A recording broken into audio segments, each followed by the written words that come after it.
Hey, this is Doug Smith. I'm broker owner of DHS Realty, and today I'm just going to cover what happens the day of closing. So it should be the fruition of all your efforts, and happy day for your clients. And specifically going to be talking about working with a buyer. So we always recommend we do a walkthrough the day of closing. Usually I like to do it about an hour before. So about an hour before closing, I meet my clients at the house. One thing that I like to do is ask the listing agent if they'd like me to grab the sign, take the key and hold it, or give it to the title closer until the property funds. It's always great to try to be nice and help out the listing agent. Maybe they're coming from an area that's far away and they're just going to have to go over there to get the sign in the key box. So always ask them, and then of course work out a communication with the listing agent on how your buyer will get the keys after it funds. So sometimes they just ask you to bring the key to the title company and give it to the closer. So anyways, you're now in the house and you just want to look around and make sure that your buyer is comfortable with everything that was agreed upon in an amendment or in the contract.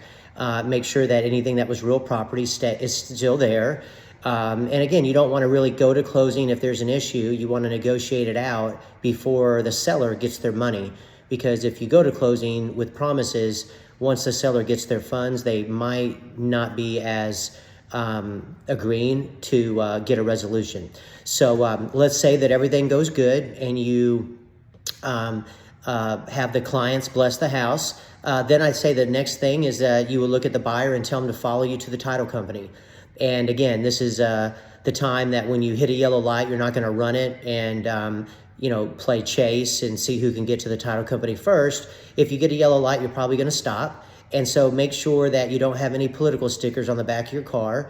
That's not going to be a winner. And as realtors, we kind of give that card up to be an activist because we don't want to upset the buyers who we've worked with for months on the way to closing to where they never use you again. Because the whole goal in working with people is to treat them as an end, not a means to an end. And that means that you'll be with them forever. And they'll be clients of yours for life. You'll follow them on social media. You'll post positive stuff, nothing political. So take your stickers off. Make sure you don't have any obnoxious stickers on the back. And the client will follow you to the title company. Just had a closing yesterday. So generally the way it works is you'll walk in with the client.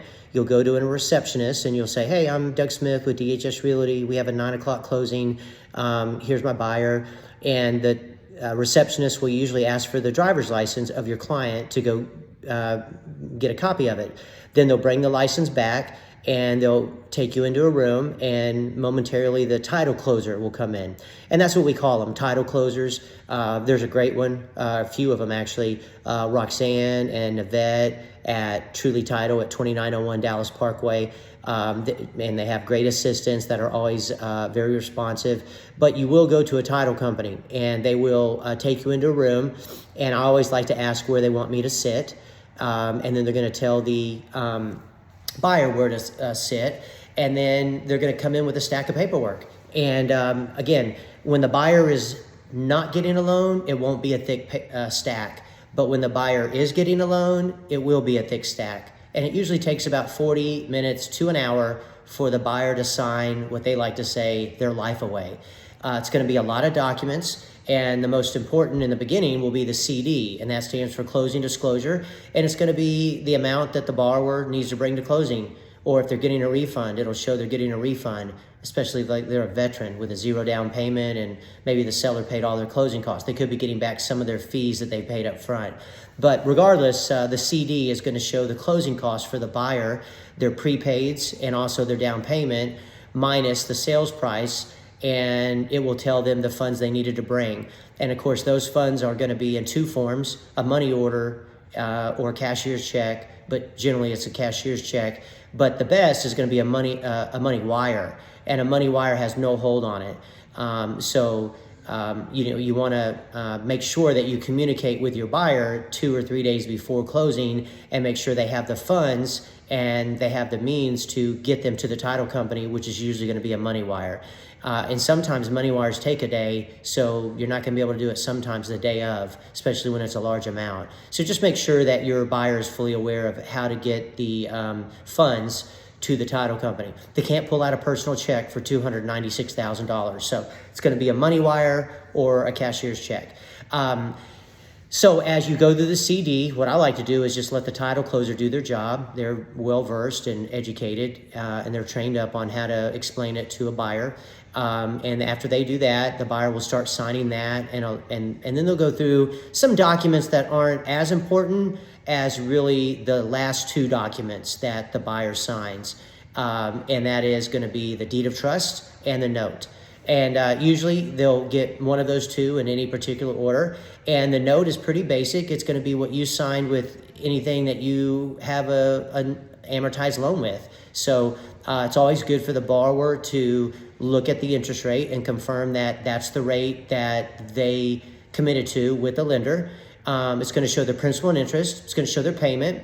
And then usually there's an amortization schedule attached that shows over the course of however long the loan is that they did, how much principal and interest out of each payment is going towards each of those amounts. And it'll show how it increases with principal, reduction, and more of the payment over time will go towards principal. So anyways, that's the note. It's pretty self-explanatory. It's the deed of trust that you want to be able to explain. And easiest way to explain it is in my best Pepe Le Pew voice, if you no pay, you no stay. And that's basically what that document says. So it says there's lien holders that you have to pay, or they have the right to take your home away through the foreclosure process outlined in the deed of trust. And easiest way to explain it, if the title person doesn't, is just, hey, if you make payments, it's a moot point. If you don't make payments to four entities, basically, your county taxes, your city taxes, if you don't pay your mortgage, if you don't pay your mandatory homeowners, if there is one, and then any kind of a contractor lien, somebody that does work and you don't pay them, that your home could be taken away. It's going to be public notice, and then usually that about 21 days they could be at the courthouse trying to get the property. So you just want to make sure that the borrower knows that, and let the title company explain it. And only time you really need to talk is if they didn't know how to explain it, and you would just say, man, basically says if you don't pay, you don't stay. And most people in Texas are going to sign it, if not everyone, when they buy a home through a title company. It's called a deed of trust.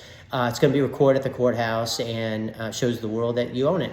And then after the borrower signs everything, they are going to leave the title person and go make copies.